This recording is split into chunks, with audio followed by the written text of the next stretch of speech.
Hey everyone, today we're going to finish Gender Transformation, The Untold Realities, a documentary that every parent should watch. Last time we watched the first free 10 minutes. That video link is in the description down below if you want to watch there. If not, here's a quick summary. We met this actress who is portraying a young girl who's considering transitioning.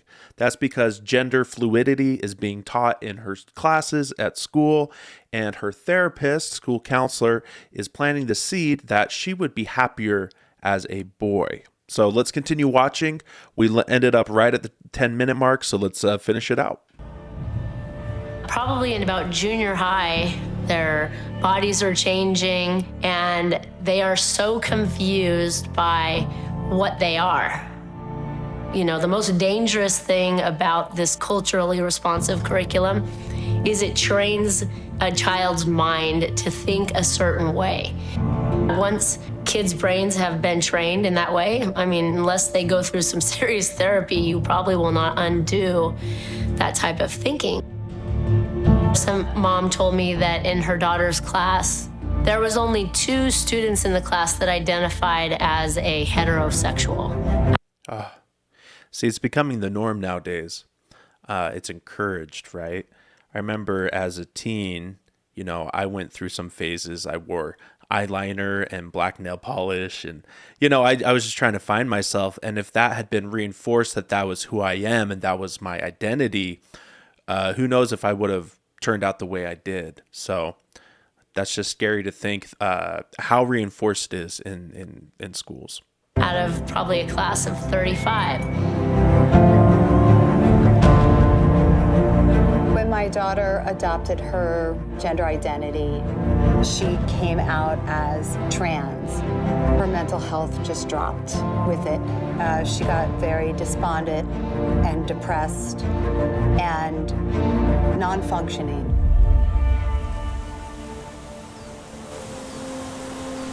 My name is Chloe Cole.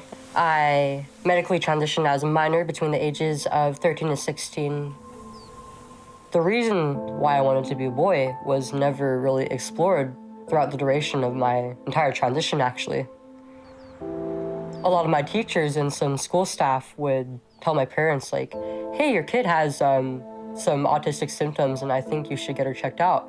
But when they did, my pediatrician would just tell them, would just completely dismiss this concern. So this is a girl that transitioned into a boy and then back into a girl. My name is Abel Garcia. I currently live in Dallas, Texas. I'm a male-to-female detransitioner. As a child, I was very shy, very introverted. I was an overthinker. I did find out what the word transgender was through YouTube, doubting myself as a man or a boy at the time. That made some sense at the time, and then, well, I must be a woman. Wow. And I decided to go see a therapist, see what was going on, if I was truly a woman in a man's body or if my mind was just playing tricks on me. I told the therapist, I think I might be transgender, but I don't really know and I need your help. Immediately, she affirmed me as a transgender woman. And when I asked her why so quickly, she said she did not want to gatekeep me. And she had my letter to transition right away with hormones. Wow. It was that easy, you know. I don't want to gatekeep. Let me just give you this hormone replacement therapy and take away your biological makeup. On my first session with her. First session, oh my gosh. The therapists are now instantly affirming these genders, these opposite genders, as opposed to exploring what's going on. The trans thing, I think, is a great excuse to avoid issues that are really painful. And if a therapist is affirming therapy, the one person who's supposed to help you actually face things that are painful, then that's going to send them more into this trans path because that's what feels good in the short term. Yeah, it's often the case. It's from deep-rooted issues, family trauma, PTSD, when a diagnosis of transgenderism or gender dysphoria is diagnosed, then that's the quick fix, you know? Oh, this solves everything. It's just because you identify as the opposite gender that will solve all of your problems. And it really doesn't.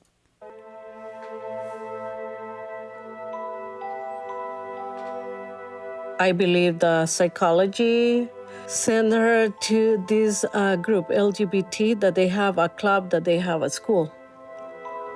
I didn't know about this at all. I didn't have any idea. Parents aren't being informed, you know. It's cool now. You know, it used to be when you were transgender or gay, it was almost like you would be shunned by society. Now it's heavily, heavily embraced. It's almost like if you're heterosexual, then you're the odd person out. Then you're the fish out of water.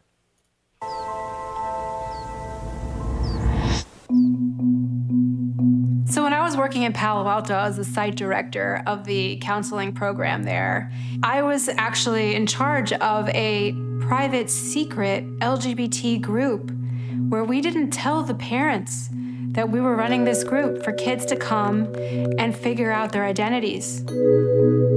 I was so naive, I didn't see the harm of it at the time. I thought I was helping kids understand who they are without the interference of their families.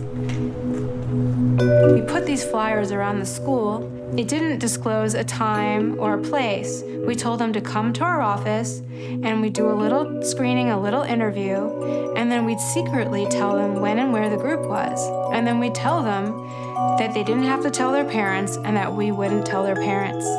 In fact, we didn't even tell the teachers or the administration of the school. They didn't even know. Wow, it's like Harry Potter and the Order of the Phoenix. Dumbledore's Army. Sorry, I just watched the film.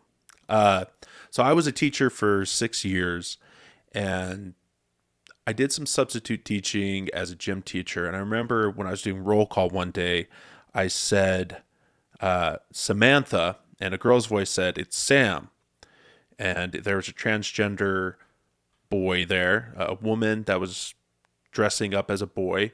And we were doing the presidential fitness test that day. And she absolutely could not keep up with the boys. It was very sad to see how dejected and depressed she was to not be able to keep up, even with some of the boys who, you know, were quote unquote nerds or not quite as physically fit as the average boy. To me, it just felt depressing. It felt sad. It felt like it wasn't correct. It wasn't right. And I've had some of these experiences as a teacher where I wish I could just tell them, this isn't who you are. But I didn't feel like it was my place. And I don't know what teacher thinks it's their place to tell them that they should be going through transition or be something else than what they are. So I'm going to skip through some of the dramatization and scripted parts here because to me that's not as interesting as the real life stories of these detransitioners. I strongly encourage you to go and purchase the entire documentary. It's only $4 and it comes with a subscription to Epoch Times or Epoch Times if you're American. It gives you a subscription to their newsletter, TV, all that kind of good stuff. It's only $4 a month. I'm not sponsored. I'm just saying if you want to go support them, do so. And I don't want to show the entire work here, but we'll just skip through to the points that I'd like to speak on the most. So let's keep going.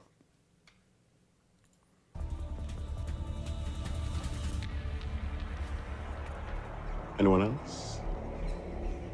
So this was a group where they basically gathered vulnerable children and taught them that it was us against them because their family wouldn't understand them. They were now victims because they were in this now selected group, the LGBTQ group. Yeah, when you're pitting children against their parents, it's never a good thing. So I was about 11 when I got my first phone, and almost immediately I was shown a lot of very sexualized or idealized content of young women. Being exposed to that and not fitting in with other girls at school, it just felt like I couldn't really match up to other girls my age. I started to get exposed to a lot of LGBTQ content alongside that. Sort of grew to have a complex over being a girl growing up.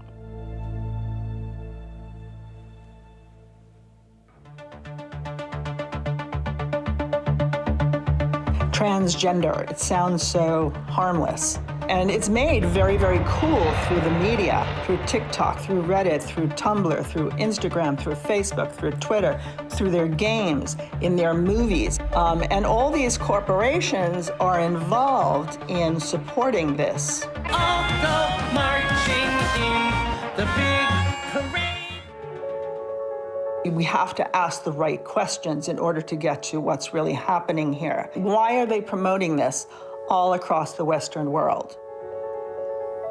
For a fraction of the population, like not even 1% of the population, that has intense body dysphoria about their genitalia. I mean, certainly other people have body dysphoria. We don't realize the impact that social media is having on our kids. A quick point about body dysphoria. It's not just thinking you were born in the wrong body. It could be these bodybuilders who take steroids to an extreme where they're hurting their own health. It's these people who inject oil into their arms to appear even bigger. It's people with anorexia or bulimia who want to appear skinnier than they are. Body dysphoria is a discontent with your body, and it's a mental thing. It needs psychiatric help, and saying that you should be the opposite gender is not the solve-all prescription diagnosis. And what it's developing in their character. When you're growing up as a teenager and you're going through puberty and you start not liking your body, TikTok has really become a phenomenon for people that are questioning their gender to go viral. It happens all the time now. And they're seeing these images all the time and the amount of attention that they're getting. And they're also getting these ideas planted into their minds. And they're finding their identities as young people. There's no such thing as a boy, girl. Biological sex is fake.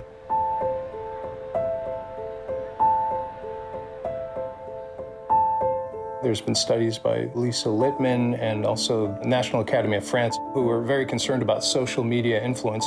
Kids watching, YouTube and seeing someone who's taken testosterone or had a mastectomy. And if you have this mental condition and you see someone, wow, I'm euphoric after I had my breast removed, that sounds like the answer. But top surgery is for anybody. There's no template for what you must look like after top surgery. When you have that out there and you have compliant clinics across the country. Sorry, so this guy's an endocrinologist, meaning he specializes in a range of conditions that are caused by problems with hormones. Okay, so hormone doctor, I guess we could say. To treat these kids, then you have a pipeline. One of the teachers' unions said, if you're a teacher and you don't affirm a child's gender identity, if you're not going to go along with the pronouns and make sure that child feels accepted for their new chosen gender, or maybe they're changing gender throughout the year because... So actually just subscribe to her channel from the last video. You guys are highly recommended to go and follow her. I'll put her link down in the description if you want to follow her as well as anyone else in this documentary that you might want to follow. These kids too sometimes flip-flop on what they're wanting to be. You are damaging the child. I'm Kat. I'm a musician and molecular biologist. For about 4 to 5 months, I was taking testosterone to attempt to transition from female to male. I think having both college professors and my peers validate my belief that I could be a man in a female body, I think it did push me over the edge to transition. Well, now if I do this, it's normalized, it's accepted. Covalent bonds, which... His music's making me tear up, man. It's just, it really hurts me. They say you can't talk about this unless you're going through it or an expert on it. But, as a former teacher and as someone that wants children to be children, it's really sad that this is being encouraged in schools, online, and young children think that this is something they have to do to be happy, to turn into something that they're not. Anyone who does not accept your identity is unsupportive. It places a wedge between the child and their parents. From my experience, the parents in these situations are almost always loving and devoted parents who will do anything for their child, but they won't deny the truth.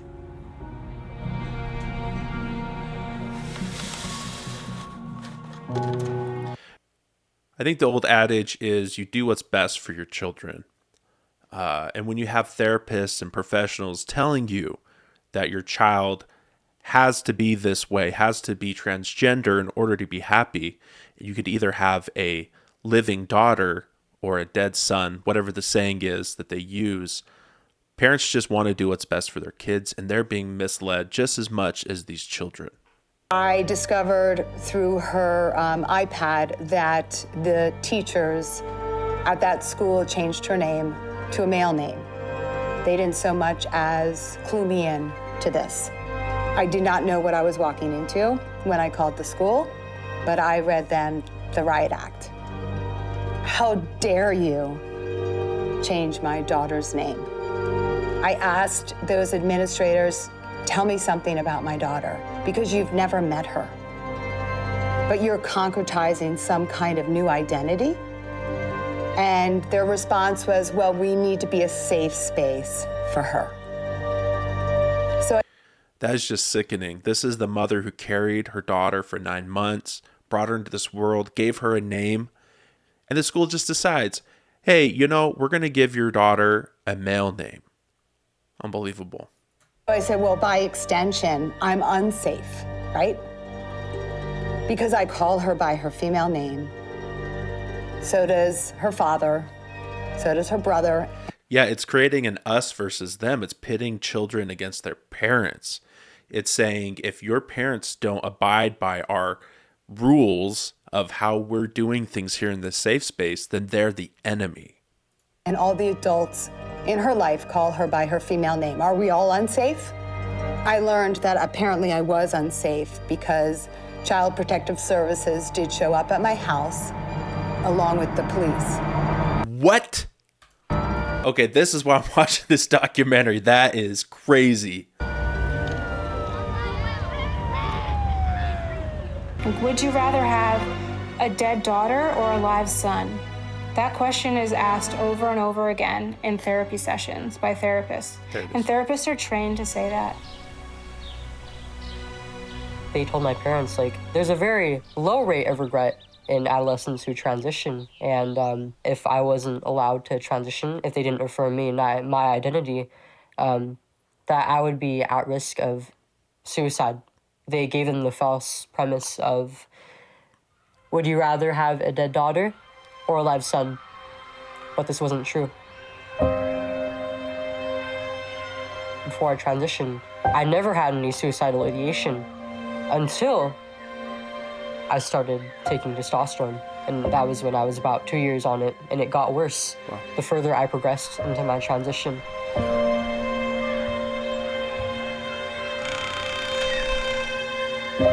Another dangerous thing I learned was that if you had gender dysphoria, your best option was transitioning, and basically you couldn't be happy, and you could even commit suicide if you didn't transition. So that definitely started to impact the way I thought about myself, and it made me feel, looking back, it made me feel even more hopeless because I thought there was no way to accept myself. I had to get these painful surgeries and take hormones, etc.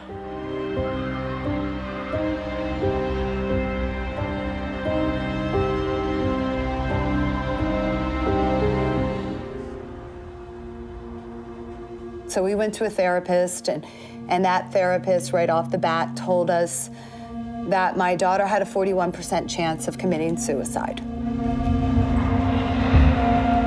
And when I queried her about that study, she couldn't answer one question I had about the study.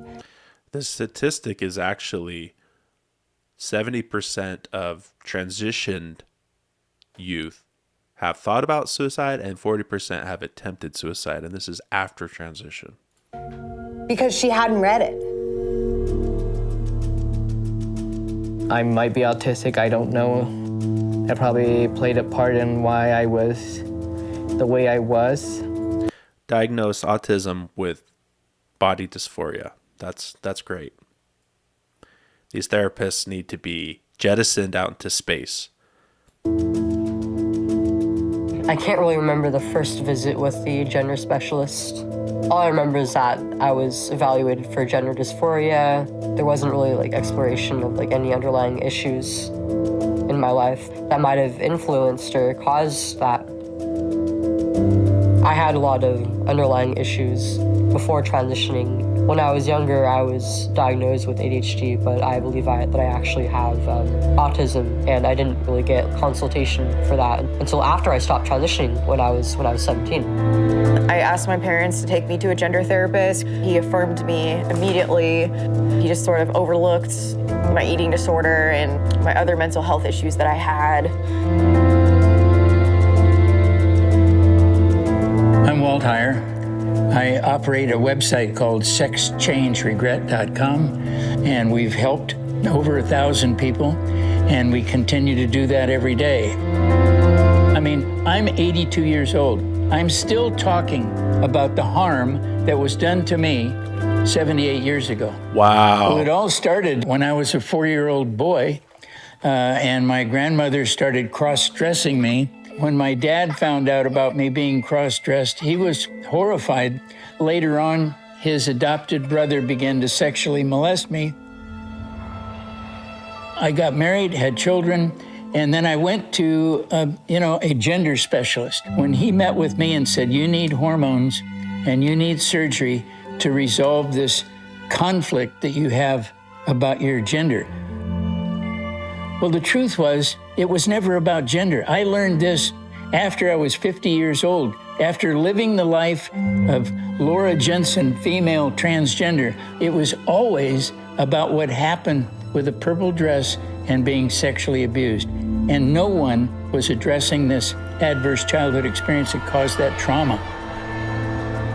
I actually had some sexual trauma that was unaddressed. I was sexually assaulted in middle school. For a long time, I didn't realize how much this affected me and my body image and how I felt about my chest. I was abused by a little boy. He was like physically and sexually abusive. So I felt defenseless. And I think this idea that I'd rather be a boy because I felt like I could better protect myself if I was a male. Many young people who've been subjected to sexual abuse actually want to remove their genitalia because they never want to be sexually abused again. It's not gender dysphoria. You know, it's body dysmorphia, or it's sexual abuse, or it's schizophrenia, or it's a bipolar disorder. The fact of the matter is there's many other people who go to therapy and find out that they can treat these disorders and they don't have to live this way. Sorry, I think I've been saying, so it's gender dysphoria, body dysmorphia. Sorry. I had to go out of state to find a psychiatrist who was willing to look at the causality of my daughter's new gender identity. We keep these doctors secret because if they get found out, they might lose their license. Can you please come have a seat? What kind of a world do we live in when not wanting your minor, your child that is underage, to undergo transition therapy or be told that they're a male when they're born a female is abuse, and has Child Protective Services called, police called? What is this world? Gender affirming care, furthermore, would say that if in a few years this child begins to feel very nervous about puberty, then the next step should be to block puberty. The Dutch really pioneered this and had 12 years old, I believe, as the earliest age. But with the Endocrine Society, WPATH, they've lowered this to 8 or 9 years old. First of all, puberty blockers, it's a lie that it's reversible. The puberty blockers really put a hold on development. And this includes your psychological development. It includes cognitive development, your reasoning. Our frontal lobes that are responsible for executive decision-making and judgment, they're not fully formed until you're in your early 20s. From cases that I've reviewed, I've seen where the person had some depression or anxiety, which over the time, over years, seems to worsen with the blocker. Psychiatric condition or autism or other neurodevelopmental disorders would be compounded by adding puberty blockers. There's labeling with warnings about if the person has psychiatric disease that they may be more prone to suicide. You're also going to have problems with fertility, or you've stopped normal sperm production in males or ovulation in females. A person may have been blocked for puberty for 2 years while the rest of their peers are developing along a certain pathway. They've missed out on events and connections that they cannot reform. The argument that minors shouldn't have puberty blockers or transition therapy, hormone replacement, whatever, is super valid, right? No one under 18, in my opinion, should be exposed to this. But even before puberty, where you undergo that hormonal change and, in my case, start to notice girls and become more of a man, to deny someone of that is criminal. It is seriously criminal.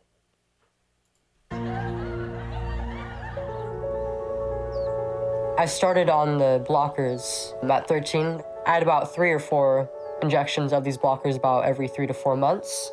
I was basically going through an artificial menopause. It was horrible, actually. It got to the point that I couldn't wear like jackets or long pants in the colder seasons. I couldn't bear it. It would make my whole body itchy, and it really sucked. And it made it difficult to focus in school. Pizza! Young people, they always want to go for acceptance. Joining these communities, they're very accepting of them. And then it also puts an us versus them mentality. It's separating kids from their parents. It's telling, especially if a parent isn't affirming their gender, well, now they have an enemy in their parent, but then they can go to their teachers and they can go to their classmates and their peers to find their community and get really extreme in their gender ideology, gender identities. Evelyn. Hey, sweetie, please come sit down for a minute. Something I'll quickly note, when it's kind of the more dramatic, scripted parts, you get these little black cinematic bars here. When it's people talking about, kind of real situations, it's full screen. So, I don't know, kind of an interesting differentiation there. When that happened, the police told me that you're going to see your daughter in court, that she was accusing me of being abusive towards her. The school psychology is the one who recommend DCFS, the Department of Children, to remove Jaylee from our home. So, I'm really, really confused. She's not gonna live here anymore? The state has decided that Evan should stay at a group home for now, for his safety. So she was sent to this group home. This family kept contact with her, coaching her what to say, what to do. I was allowed to see my daughter once a week, 1 hour, and we couldn't be alone. I couldn't ask her to come back home. I couldn't talk about God with her or pray. You need to stop trying to convert him, or you'll lose your weekly hour completely. So I can't ask her to come back home. I can't talk about memories from when she was a girl. I can't pray with her. What am I allowed to do? Ma'am, you need to lower your voice. You need to stop being so aggressive, okay? I think they got the good actress for this. You just need to calm down. Oh. So in Indiana, for example, recently there was a family torn apart because the Child Protective Services removed a teen boy from his parents because they refused to acknowledge that he wanted to become a girl. So I was trying my best to please this system so they can leave my daughter alone with us. She asked me to buy just boy clothes. And I did. I tried even call her first name that she chose and to check, that's gonna make her comfortable. So now it's not even doing what's best for your kid. If you don't give in to this gender dysphoria, your kid is taken away. You're abusive if you don't call your son Maria. She didn't belong to that group home. She have a family who loved her and miss her. And our home was not the same without Jaylee. And that's why I fight. I went to all the classes that they require. So I did everything in my power to go and say, okay, here I am. You're asking me to do this. I'm doing it. But no matter what I did, I always was accused that I was forcing my daughter. And I learned going to court every time I was there. They came to me and asked me, it's time. If you don't sign this paper for her to get the treatment, she's gonna take her life away and it's gonna be on you. LGBT was there, coaching her,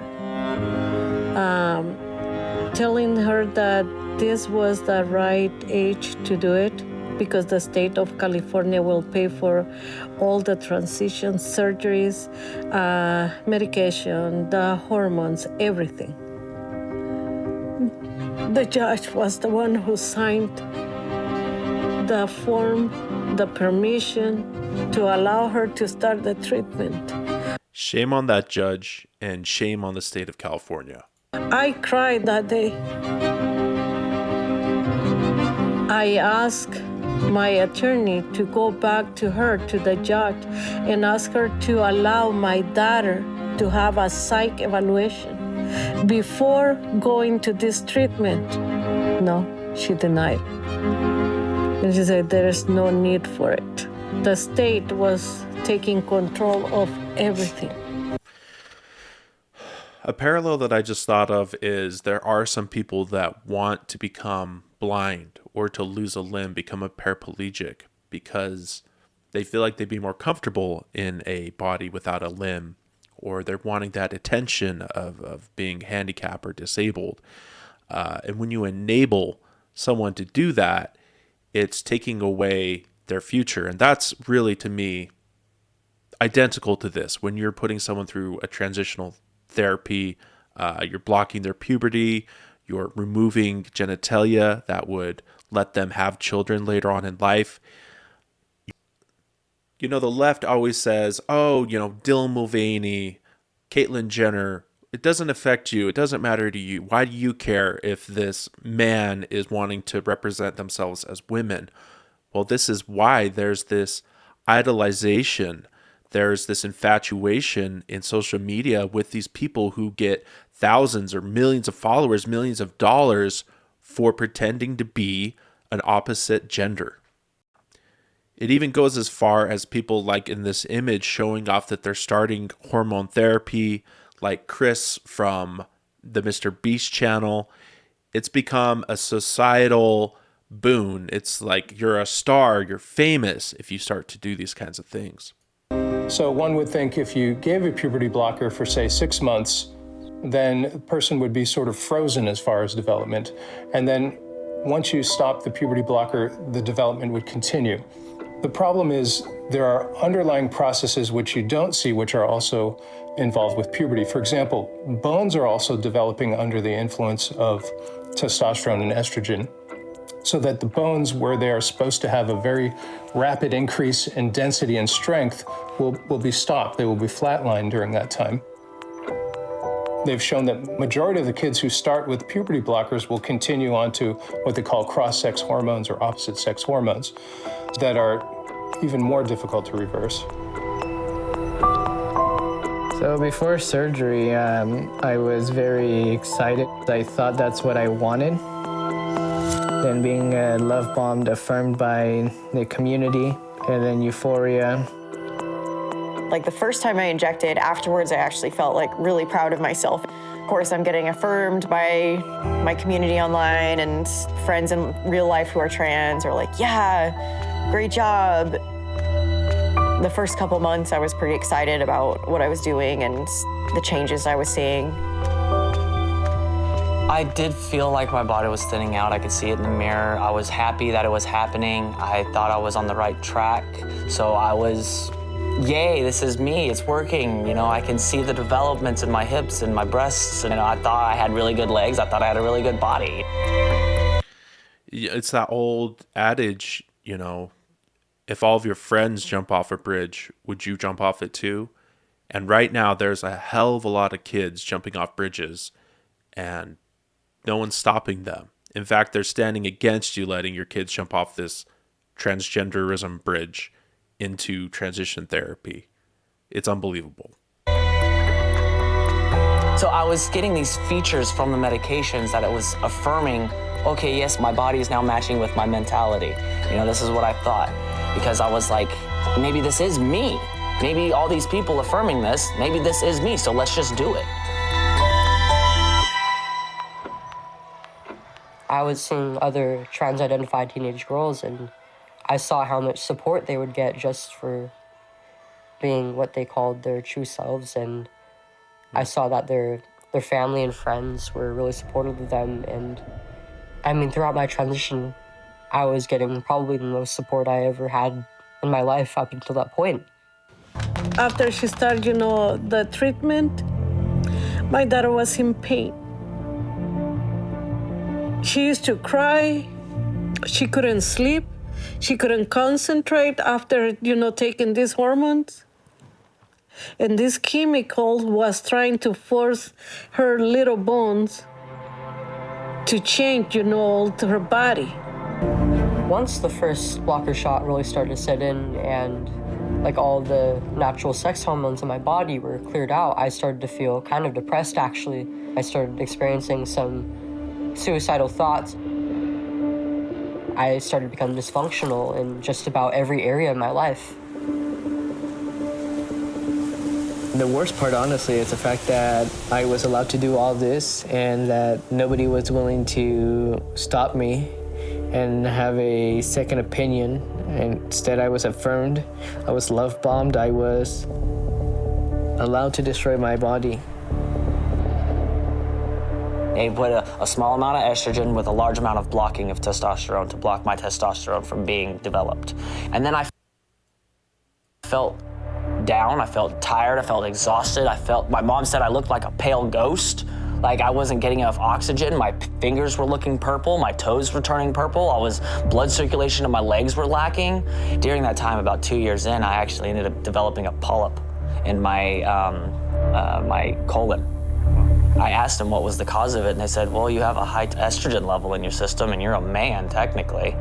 My cardiologist stepped in. I was getting blood clot blockage. He said, okay, we're gonna have to do a surgery. Come to find out, I had 2 weeks to live.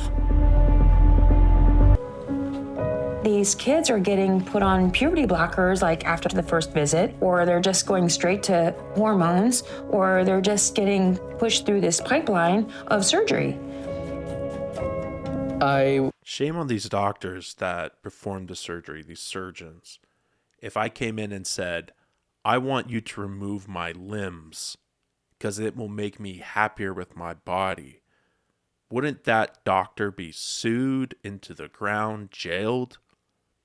Instead, they're allowing children who aren't even of driving age, drinking age, smoking age to come in and mutilate their genitals.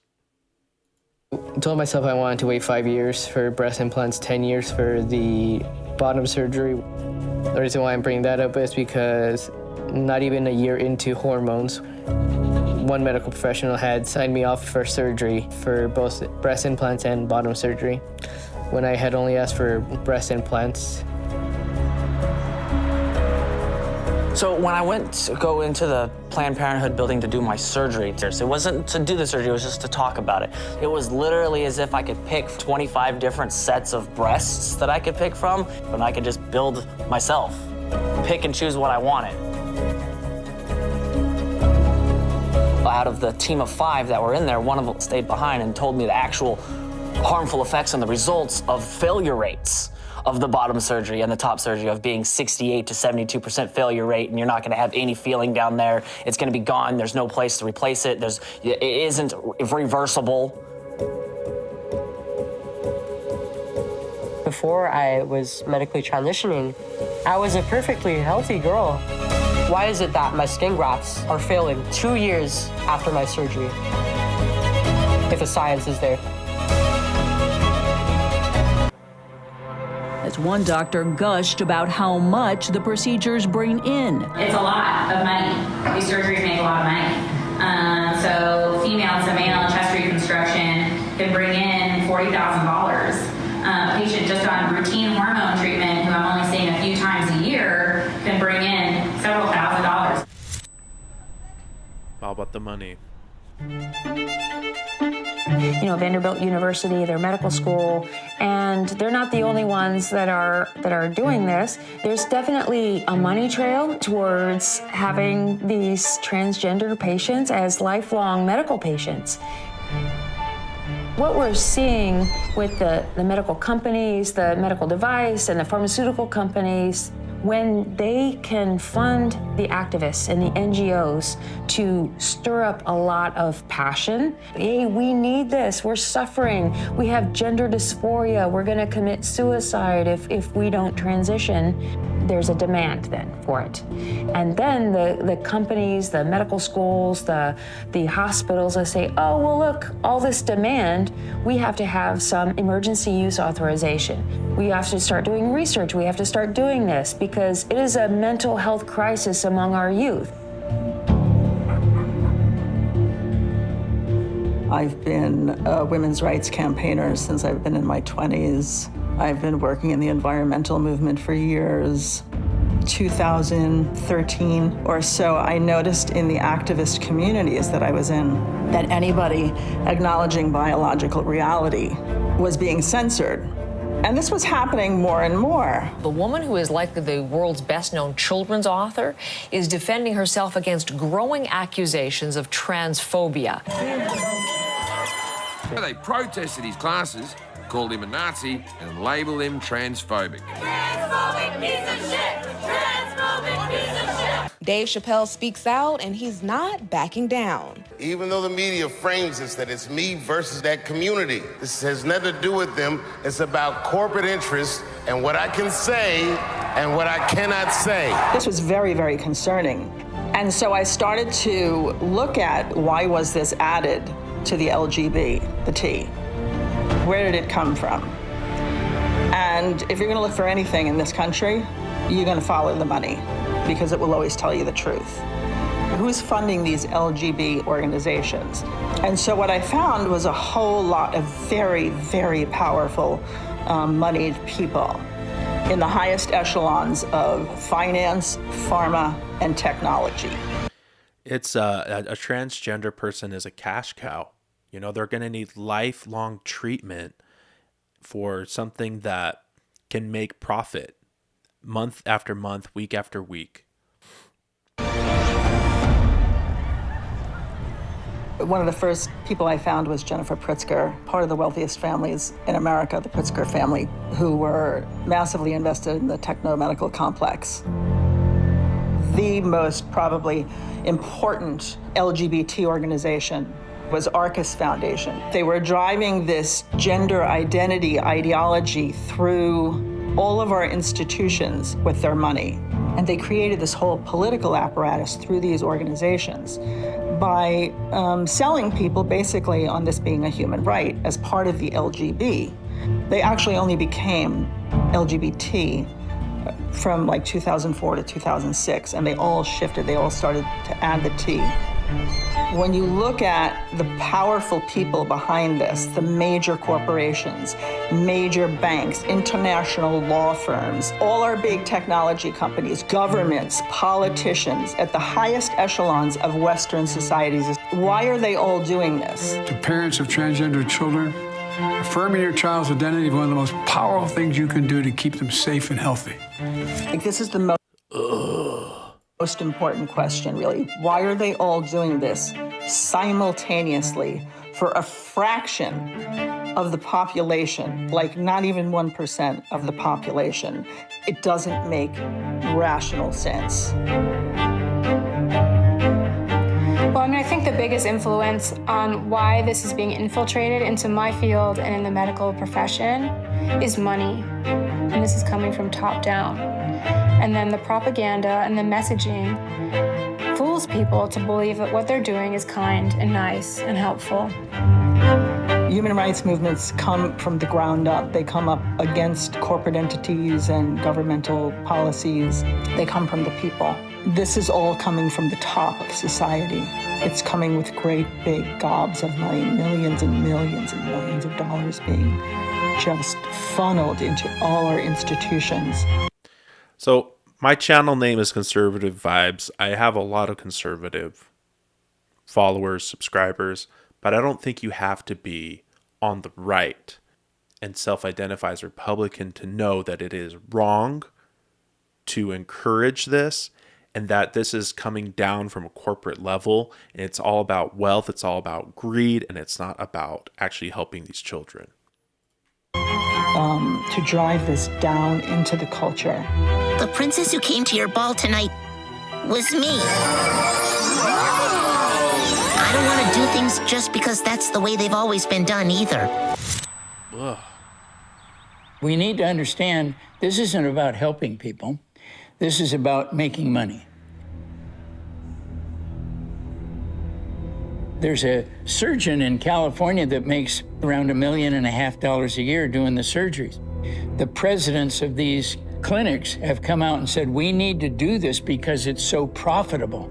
They never talk about how much harm is being caused and that it's causing 19 times more likely for you to commit suicide. She used to cry. She couldn't sleep. She couldn't concentrate after, taking these hormones. She used to tell Mom, I can't handle this pain. It hurt, all my bones hurt. So, but in my head, I say, why they are doing this? And they know that she's in pain. Why continue doing this to her? It's a political agenda being worked out, and kids are sort of a test subject because you may have very large organizations, but there's a small group of people who are controlling these organizations, and they tend to be political. They 100% push affirmative care, and this was all done deliberately. They knew once they got it into the medical journals that all of the other organizations out there would follow, and that's exactly what they've done. Doctors won't speak out. Very few of us will speak out. You have very few psychologists or psychiatrists who are willing to speak out. There are some, but if you belong to a very large medical organization, they will threaten your job. Massive organizations around the country are suppressing what doctors might otherwise want to say.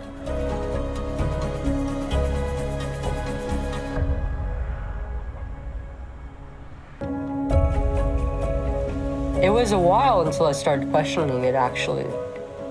It wasn't until my mastectomy that I started to realize that this really isn't the path that I should be on. As a teen, you tend to think you're invincible and that nothing bad will happen to you. The blockers, the testosterone, and eventually the surgery all ended up making me sick.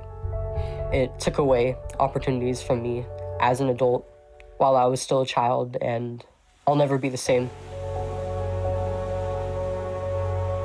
It's destroyed my health. I don't know if I'll ever be able to conceive a child. put me on a path that has completely changed the trajectory of my life. My chest is completely numb. Like, I can't feel most of it just because I've had 3 surgeries on my chest to add the implants, to remove the implants, and then to reconstruct my chest because the removal of the implants had left so much excess skin that it looked like I had gynecomastia. Left half of my body shakes on its own uncontrollably. I don't know what caused that, if it was the hormones, if it was the surgery. Besides that, other side effects, health issues, my genitals have atrophied, so I have really tiny genitals. Due to that, it's really hard to use the restroom.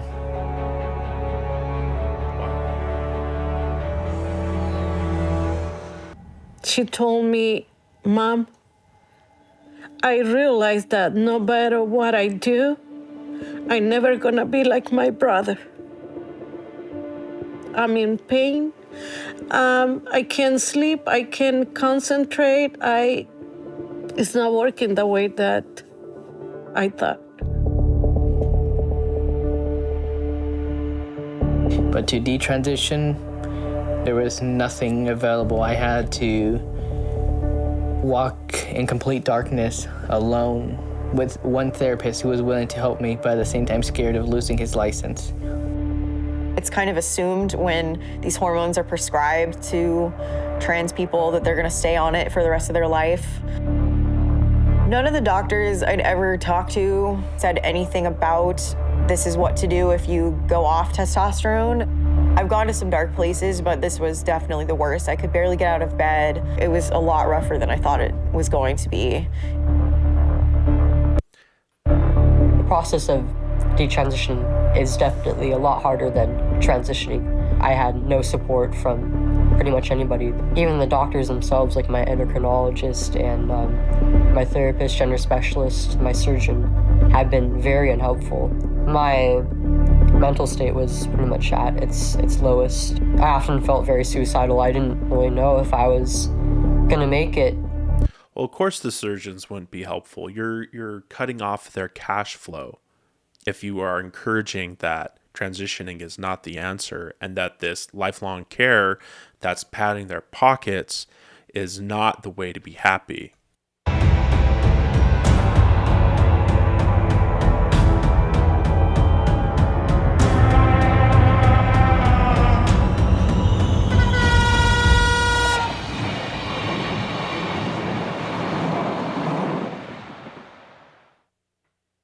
I receive another phone call. I answer it, and this person asked me, "Are you Jaylee's mom?" and all these questions, and I say yes.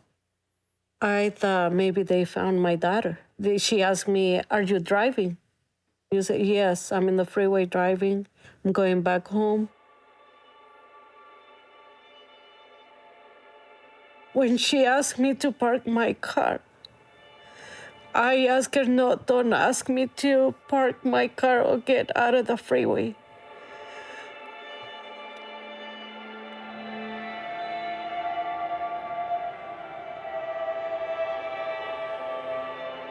No. It can't be her. I want to see her. I'm sorry. No! No! Due to the circumstances, there's nothing that you can recognize. I'm so sorry.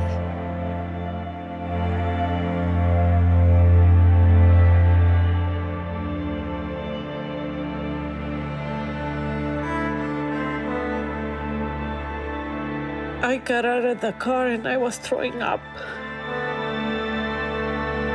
And I didn't want to believe that my daughter was gone.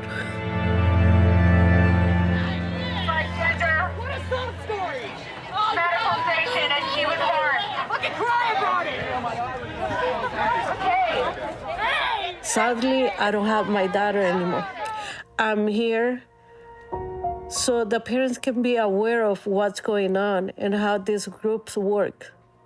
We have what we call trans radical activists who will come and interrupt us.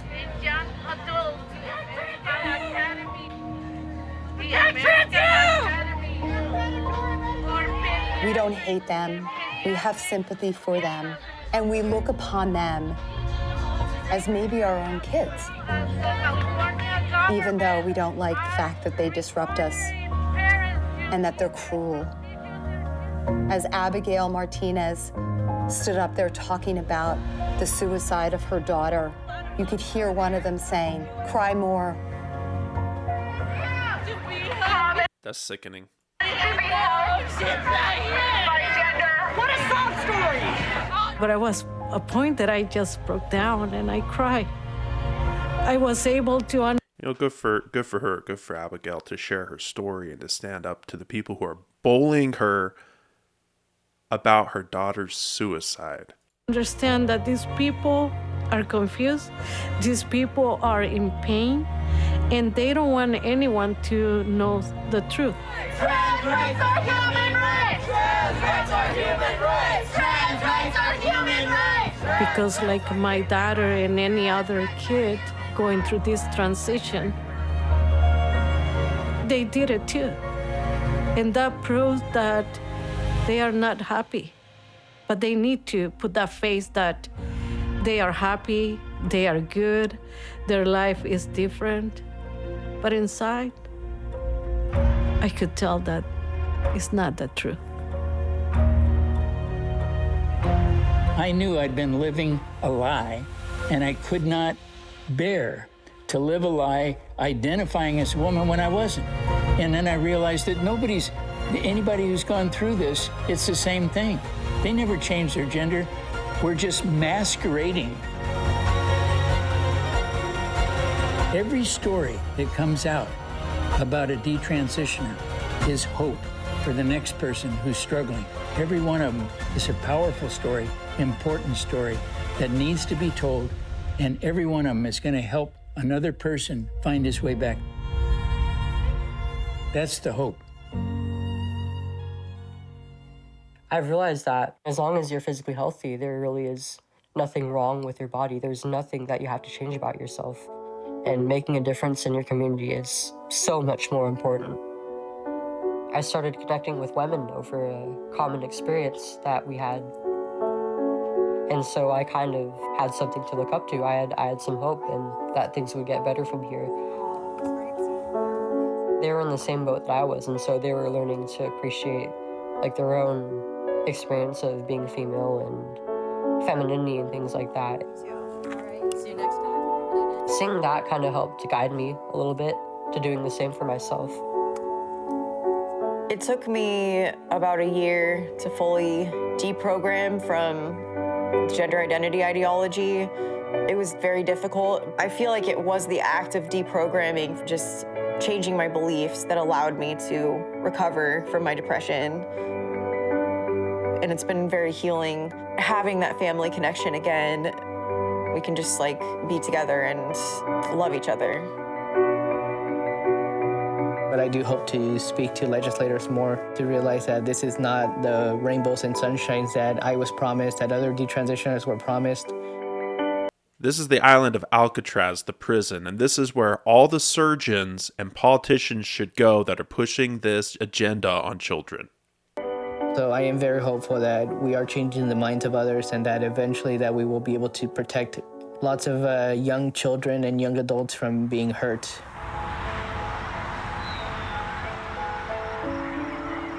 I think people just thought it was nice. They didn't realize just how harmful this was. This is going to be a dark time in our history, but I don't think this is going to last. And I think more and more people are going to step up. In fact, I only started talking about this publicly about a year ago, and there are so many more people out there speaking about it publicly, so many more detransitioners out there that aren't afraid to tell their story, and they're all finding each other. This is gonna turn around. I see hope in the future. We educate as much as we can. Part of our advocacy is to create a dialogue in reaching out to doctors who may be curious about the truth that's happening with gender. Hey, could you Did they send you a written consent form? It's really interesting that they're willing to meet with us, and we call them listening sessions. They will sit and listen to stories of parents talking about their children and detransitioners. Hopefully we can start persuading them that gender affirmation model shouldn't be the one size fits all. I'm so proud of Aaron Friday and all these people who are trying to stop this. So my hope is to talk and to tell, the story so they be aware and more parents being aware. I know that nothing that I do is gonna return my daughter, but at least my hope is to save other families, to go through what we went through.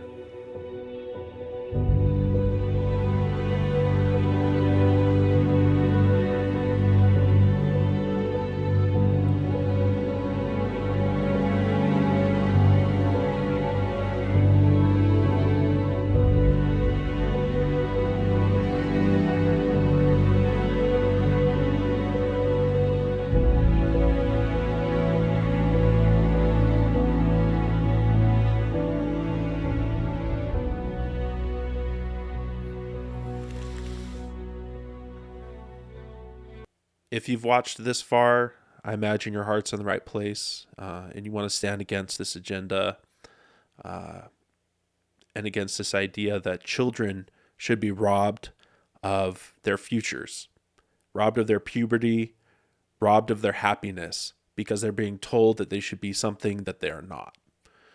If you want to support Epic TV, it's only $4 a month. They have talk shows, news, documentaries like these. Again, not sponsored, but it looks like a great service. But yeah, thanks for watching so far. Not my typical kind of comedic video, but I really felt it was important to have a little bit of a commentary around this and put this into the forefront, because media right now is really encouraging hormone replacement therapy for children. It's really idolizing and showing that this is the norm, and it is not the norm, nor should it ever be the norm. And like that therapist said in the documentary, that this is a dark moment in our history that will hopefully pass, and hopefully it'll pass soon with the support of people like you and I who understand that this is not right and this is not correct. Anyway, please consider subscribing, and I will see you next time on Conservative Vibes.